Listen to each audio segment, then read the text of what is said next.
જય માતાજી મિત્રો, કેમ છો બધા? મજામાં છો ને? હું છું સોનલ. સ્વાગત છે તમારું આપણી યુટ્યુબ ચેનલ ચામુંડા સ્ટુડિયોઝમાં.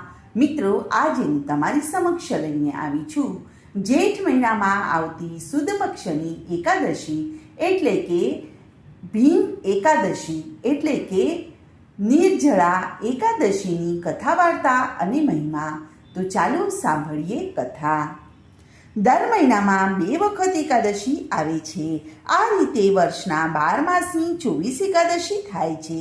તેની સાથે દર 3જા વર્ષે આવતા અધિક માસની શુક્લ પક્ષ અને કૃષ્ણ પક્ષની 2 એકાદશી ઉમેરતા કુલ મળીને 26 એકાદશી થાય છે.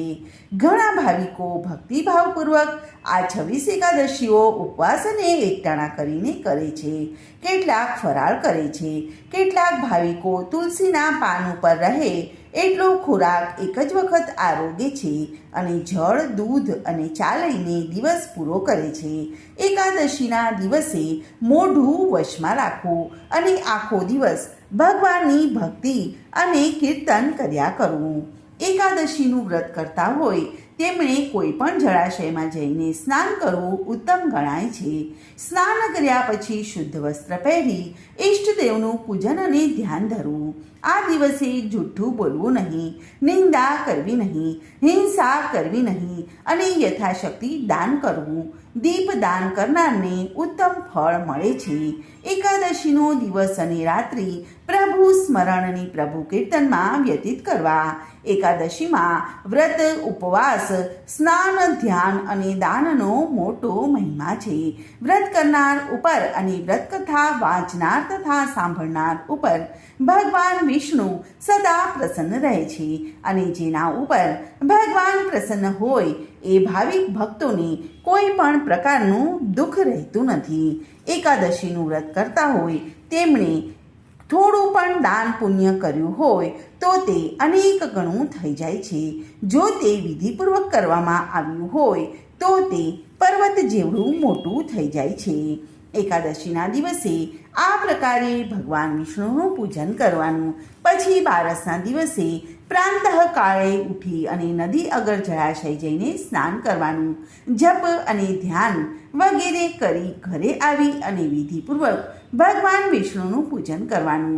વ્રતની પૂર્ણાહુતિ અર્થે બ્રાહ્મણોને જમાડી અને દક્ષિણા આપી અને રાજી કરવા અને નારાયણની પ્રસન્નતા માટે ગુરુજીની પૂજા કરી અને દક્ષિણા આપવી અને શક્તિ હોય તો દક્ષિણામાં ગાય ભેટ આપવી. તો મિત્રો, આ પ્રમાણે હતી એકાદશીની પૂજન અને વિધિ. હવે આપણે સાંભળીશું નિર્જળા એકાદશીની કથા. એક વખત પાંડુપુત્ર ભીમસેને વ્યાસજીને પ્રશ્ન કર્યો કે હે પિતામહ, મારું વૃત્તાંત સાંભળો. યુધિષ્ઠિર, અર્જુન, કુંતી, દ્રૌપદી, નકુલ અને સહદેવ વગેરે એકાદશીના દિવસે ઉપવાસ કરે છે, ભોજન આરોગતા નથી. પણ મને આ બધા ઉપવાસ કરવાનું કહેતા એટલે હું મૂંઝવણમાં પડી જતો. હે તાત, આપ જ મને કહો કે મારે શું ઉપાય કરવો? હું બહુ આહાર કરનારો ભૂખ્યો કઈ રીતે રહી શકું? દરેક એકાદશીના દિવસે હું પુષ્કળ દાન કરીશ, કેશવ ભગવાનનું વિધિપૂર્વક પૂજન કરીશ, પરંતુ ભોજન કર્યા વગર મને નહીં ચાલે. માટે ઉપવાસ કર્યા વગર મને એકાદશીનું ફળ મળે એવો કોઈ ઉપાય બતાવો.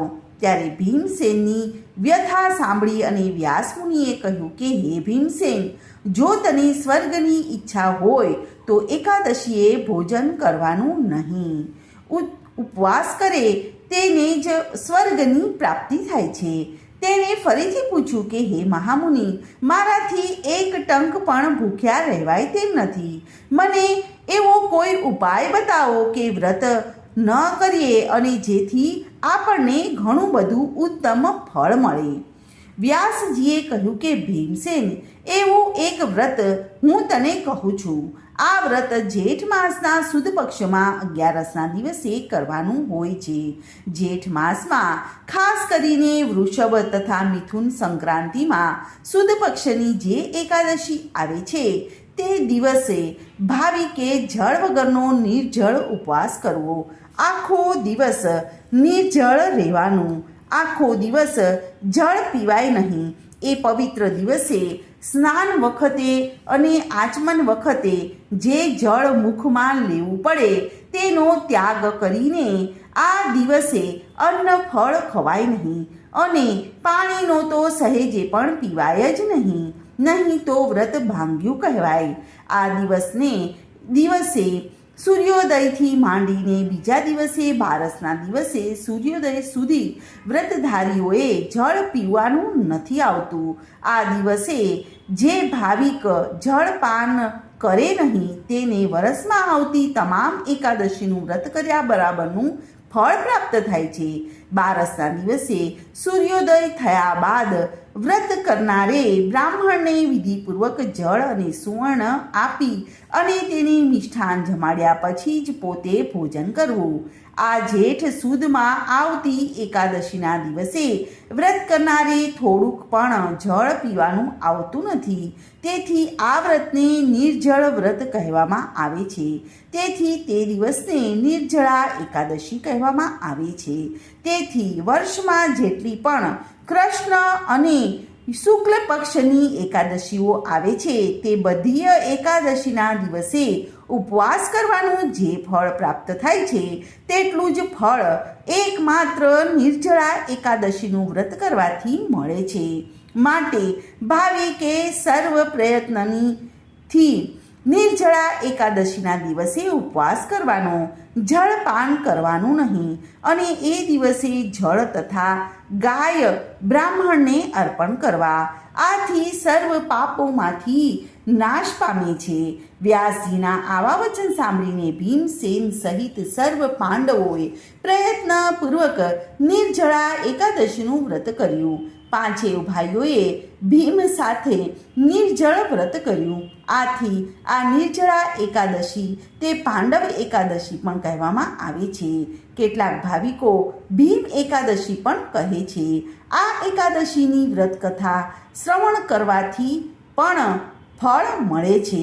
વ્રત કરનાર એકાદશીના દિવસે પ્રાતઃકાળે ઉઠી શૌચ, દંત ધાવન આદિ નિત્ય કર્મથી પરવારી અને સંકલ્પ કરે કે આજે નિર્જળા એકાદશીના દિવસે હું અન્ન અને જળ બંનેનો પ્રયત્નપૂર્વક ત્યાગ કરીશ.